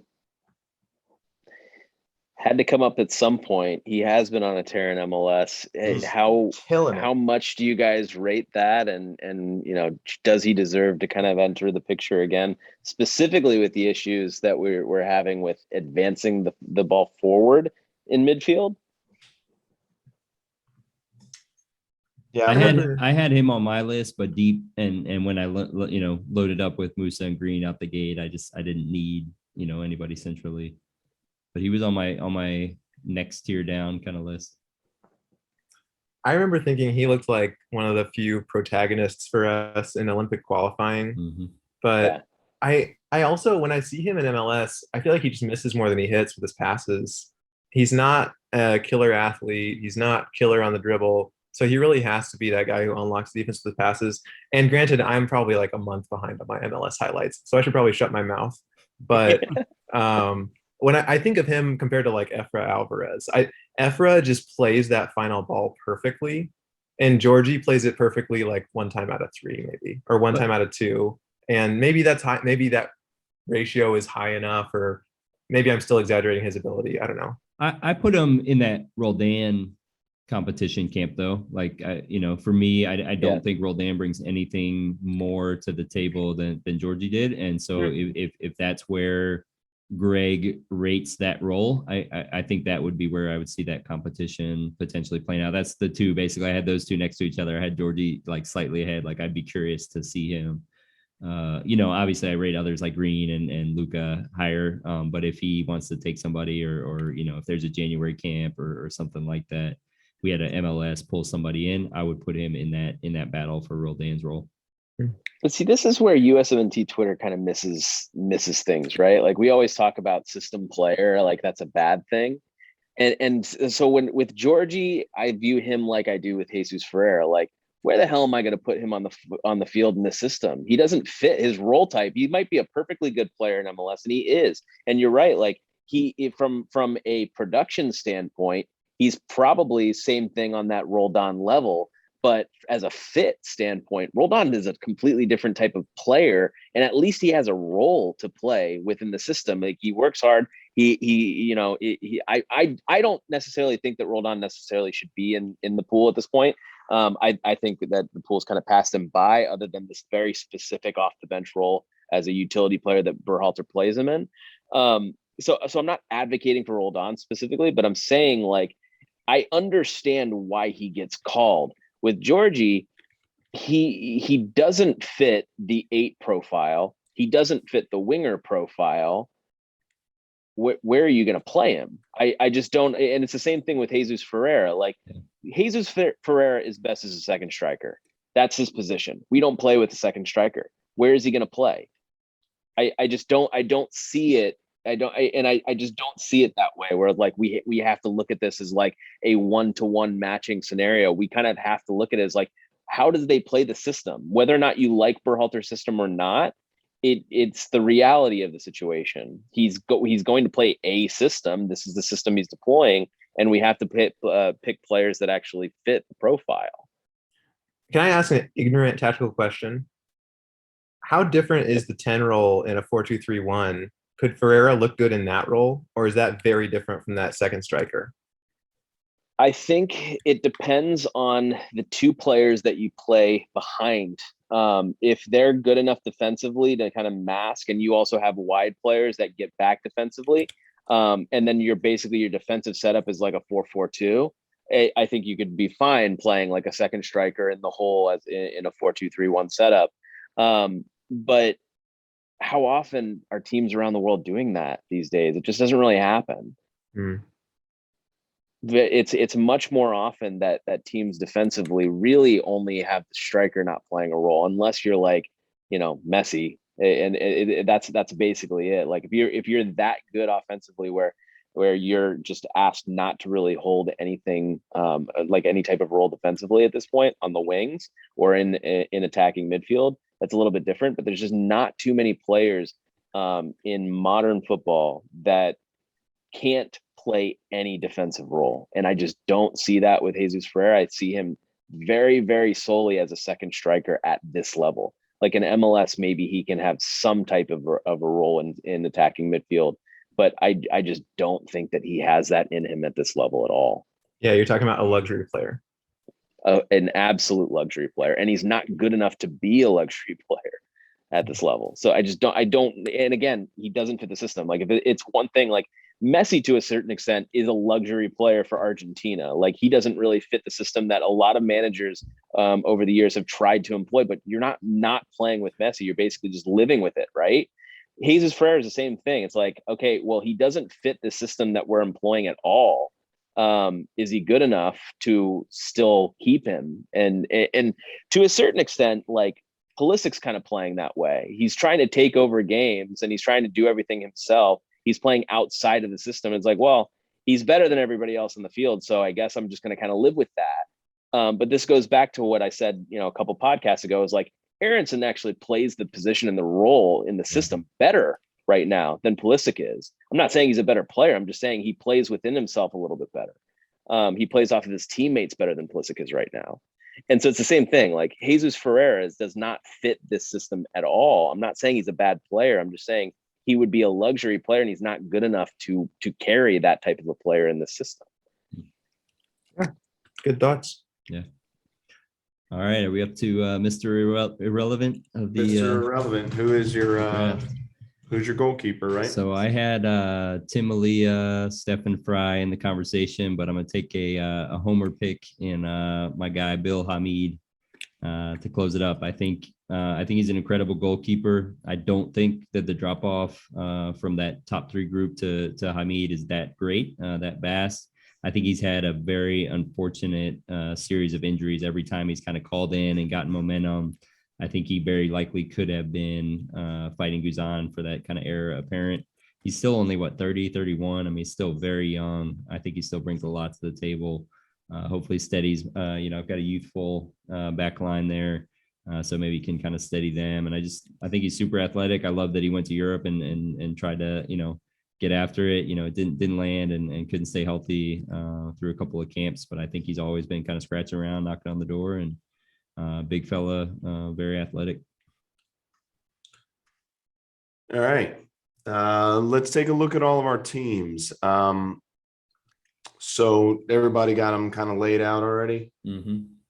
So you want to talk about, let's just list all our team real quick, and then we'll go with kind of thoughts on each other's and whatnot. Justin, since you were the first pick, you want to tell us what your lineup looks like now? Yeah, I have Melia in goal, Zimmerman and Carter Vickers at center back, Dest on the right, Jonathan Gomez on the left, Adams at 6, Williamson at 8, Ledesma at the 10, Weah left wing, Sabi right wing, Iltre and Ricardo Pepe up top at the 9. I think you could have probably the best midfield trio. If we're looking at Ledesma, Williamson, and Adams, it's a pretty solid one for sure, I'd say. All right. Let's see my lineup. I got Ream and Richards in the back. Turner's in goal. Yedlin on the right. Joe Scally on the left. James Sands will be playing the 6. Luca Della Torre at the 8. And Sebastian Leggett at the 10. And then I have a pretty solid front 3, if I might brag, but Pulisic, Sargent, and Conrad across the front for myself. Strong. Yeah, that's a strong attack. All right, Vince. All right. So my squad, I've got Stefan in goal, Reynolds on the right, Long, McKenzie, and Bello in defense. In midfield, I've got Busio, Weston McKennie, and Caden Clark. My front 3, Nico, Aronson, and Zardes. Nice. Good defensively. Pretty solid. I think that's one of the, out of the 5, that's one of the best, I think, the whole team. Yeah, well balanced. Yeah. You got a lot of one of the top 5 Vince in the draft. one of the top 5. Well, I have no excuse, right? I had the wanna put middle it too pick. high. So we talked about this beforehand. Like, if I have the middle pick, I better bring my A game. So I came prepared. There you go. Yeah. That really is the ideal pick. It's the right gap between each round. I'm still salty. Mhm. You could have made a trade, man. We decided this a couple weeks ago. You should have been bartering for weeks now. I wanted the attention of the number 1 pick. You fooled me, man. I honestly thought that you were definitely going to go with Pulisic or Reyna. I never seriously considered Pulisic, but I think there is a strong case to be made for Reyna. Yeah. All right, Chris. Yeah. So from the back to the top, I have Ethan Horvath in goal. Then my back line is from left to right: Shaq Moore, John Brooks, Miles Robinson, Reggie Cannon. I have Kellen Acosta at the 6, Paxton Pomacall at the 8, hybrid winger with Mihailovic on the right side. I have Gio playing as a pure 10, Yuli as a left winger, and Daryl DK up top. I was looking at it again, and I'm just like, man, Mihailovic and Pomacall have similar qualities and can really like interchange with each other. But I think that Gio would be providing a lot of the ball, and Yuli would be able to take on defenders too. But I really like my defense. I think my center back. You have a pairing nice is spine great. there. Yeah, Horvath. Your and in the back line. your defense is really good, and those four, like you said, can interchange Mihailovic, Pamakal, Reyna, Yanez. But yeah, defensively, you're pretty solid. It might even be like a 4-1-4-1 at times. All right, Marcus, what does yours look like? I got Bill Hamid in the back, Antoni Robinson, EPB, Miazga, and Arajo across the back line. I like my back line too, even though it's not a well-known names with EPB. In the middle, I got Julian Green, Musa, and Odasoe. Across the top, Hoppy, Pifak, and Morris. I think it's an intriguing group. Not bad. Should have made a little snubs list too of guys that didn't get Oh yeah. selected. Oh, I can look at snubs on my board. I don't know if you guys have boards you're picking from. Yeah, I've got a couple. Um, Cappy was one. I think Same Kevin vibe. Paredes. Kevin Paredes. was a big left back. for I me. had him, yeah. Yeah. Yeah, I had him on my board as well. Yeah. That was like a late one for me. Nobody picked Sam Vines, right? Yeah. No. Yeah. No Sam Vines. No Johnny. Mm-hmm. Nobody took Justin Che, did they? He's been Nope. playing well. Yeah. Tyler Boyd. Kate Yeah, but Cowell has been hot. for Che, it comes just like a year early for him. He's going to be very much in the thick of the center back pool. Maybe, I don't know. They're planning on playing him as a right back, but I think he's going to be. I think he projects as a center back, and I think he's going to be in the thick of the center back pool, but in like a year or two. I don't think he's quite there yet. Nobody picked Roldan. No. Yeah, Yeah, I think the biggest are Vines. Tyler Boyd, I had on my board as a Yeah. potential. Ariel Cowell, Kate Cowell. Yeah, Cade Cowles. yeah. Cade Cowell's one. Brooks Lennon's I thought that Lennon's somebody would been pick playing him. well as well. A lot of people are talking about him, but he has been playing well. Bobby Wood's another one a lot of people have been talking about lately. No Johnny Love. Should Alan Senora be a snub? I was gonna, dude. I had him as That's a good the one. 6. Yeah, he's Yeah. been on a tear. Which I is how much merit do you give that league? I think that league is pretty solid. I agree. I don't know that he has the defensive bite for the 6 either. He seems almost maybe a luxury player strong, but he's so good on the ball. I don't know how much defensive work he's willing to put in either. But I'd love to see him as an alternative to the Legets and the Roldans of the world, who we are trusting on the ball in our midfield. I don't think he's at the Luca de la Torre, Julian Green level of snub, but Right. I'm interested. I'm very interested in him. Yeah, I'd like to see him. That's like where I am with Alan Senora. I'd like to see him. Mhm. I don't watch a ton of La Primera, but I've watched some. I basically kind of put it in there like the high level. If you think of it from an MLS perspective, like the best teams are better, the worst teams are worse, and the middle is somewhere like fluctuation in between. So I say like it's basically like if he was performing well in MLS, maybe a little bit more impressive in my eyes. So I'd like to see him and just get eyes on him, see how he projects in the system and things like that. But I think he's definitely merited a call up at this point. Did anybody take Tessman? Nope. That's a good one. The La Liga midfielder still on the board, or not La Liga, Serie A. Yeah. Yep. I saw his game versus Napoli, and he looked really rough in the beginning, but he grew into it. And I don't know. People rate him differently. I'm excited for him. He's another one of the best athlete examples. Right. Yeah. And Yeah, agreed. And I mean, like your first Serie A appearance against Napoli. I mean, are we going from MLS to playing against Napoli? Mhm. I don't know. Are we surprised that he looked sort of like not completely perfect? Yeah, and it's funny too because I think I really don't enjoy the MLS versus Euro arguments, and not every opponent every week is Napoli, but there is no MLS game that is Napoli, Exactly. So right. maybe there's a week where they're playing like Lecce or I don't know, some weaker team that's not even at the level of an MLS opponent. I don't even know if I want to give that argument or give up that ground, but those top games are so different from anything anybody is experiencing stateside. Right. And no one took Champions League right back Henry Wingo. Did they make it into the Champions League? They were. I think it was that last qualification match, so I count it. But Playoff, yeah. All counts. He's in Europa now? yeah, yep.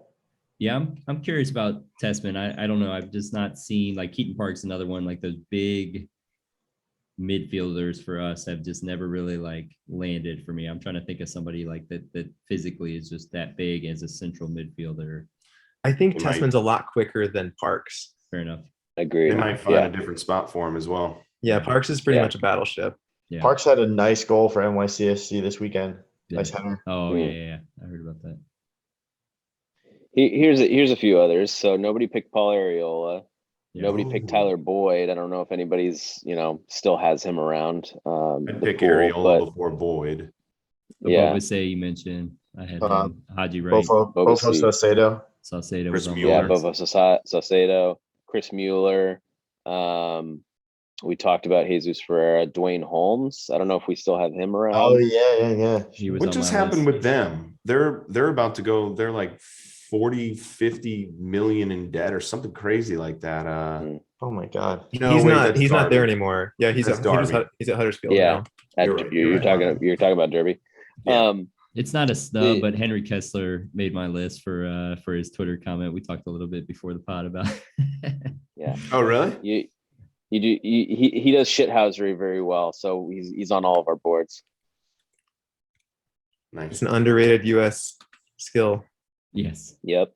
The dark Cole arts Bassett. or shit Cole house. Bassett wasn't. Yeah, Cole Bassett wasn't picked. Alex Mendez wasn't picked. No Bobby Woodlove. No Bobby Woodlove. Jose Some of our Gallegos. hearts. There's one that's Yeah. He's actually Taking a he's been flyer. playing well, I think. mhm. So I've done average ages and total transfer market value for all of our squads. Nice. But the transfer market value that just doesn't work well. Pulisic tips the scale a little bit. Just a little. Just a little bit. I'm What sure about without the Gio first round? inflates What mine about too. without the first round? Yeah, we can try taking it without the first round and see how it looks. But Okay, all of yeah. our average ages are between 22 and 24. Oh wow. All Alec- five of us. Alex Mighton's another one that I want to keep an eye on. He's not Right. there yet, but he's interesting to me. If we're going dual nats, you can mention Brian Oko. Yeah. Balogun. Balogun. Right. Balogun. How do we pronounce that? I go Balogun. Yeah. Okay. All right, let's wrap this up, guys. I think we're at about 2 hours right now. So we're gonna put all 5 of those on chasing a cup, right, Marcus? Yep. And we can also list some snubs on there as well. We've almost created another 11 based on just the snubs right there. Okay, guys, I thought this was awesome. Great job. Yeah, Thanks so much. that was a lot of fun.